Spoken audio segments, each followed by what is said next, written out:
both in Hamilton tops. Oh God. Oh yeah, we're just about to watch Hamilton, that's why. Disclaimer.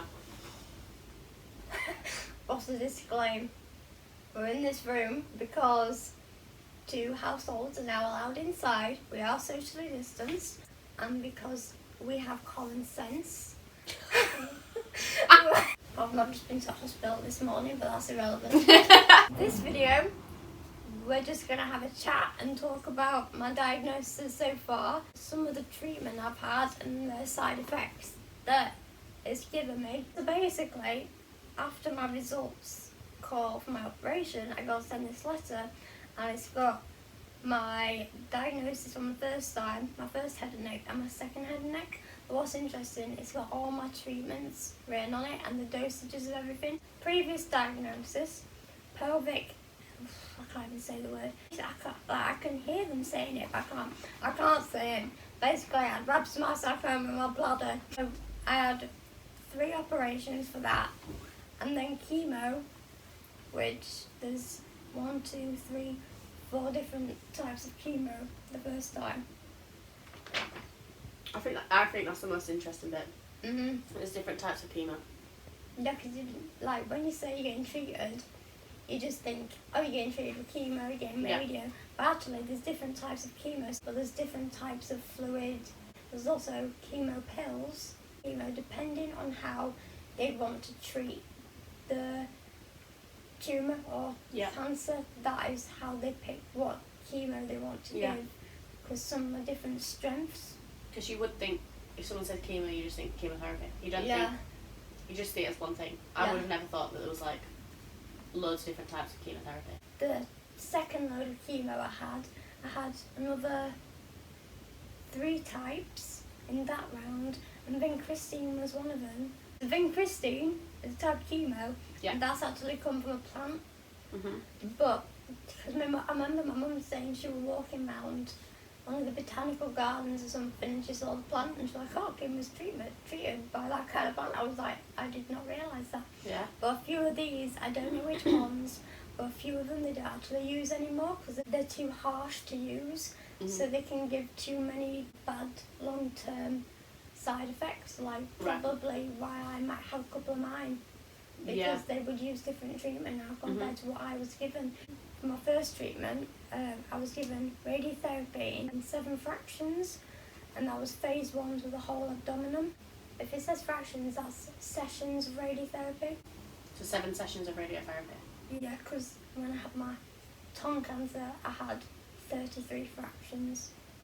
Yeah, so the GY is the dose, and the fractions is the amount of sessions you've had. Right.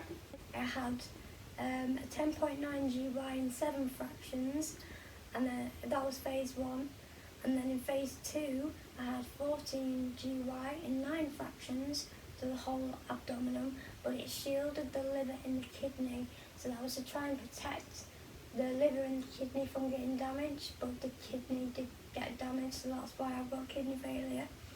And then phase 3 was 20 GY in 12 fractions, so over the three phases, they've gradually increased the dose and the amount of sessions I had. But yeah, that was diagnosed in December 98, and end of treatment was May 2000.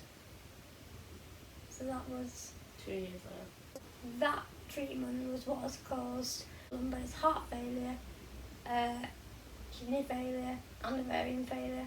I think chemo helped shrink it and prolong it and like stop things from growing, and like it's more like put an end to it. Yeah, it kind of slows the growing down, whereas radio is a direct not sunlight, but it's a light that's projected straight to that area, which is to help kill it.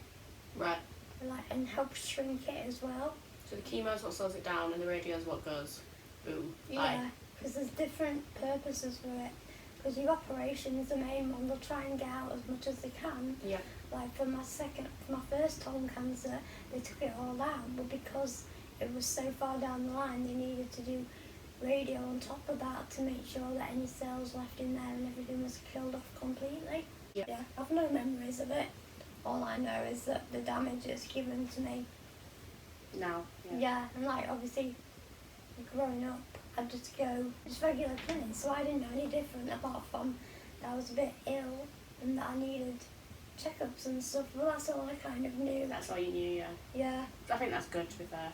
and it just gradually progressed, as in like I went to the general clinic, like for the cancer oncology as a paediatric, as a child, and then the kidney clinic.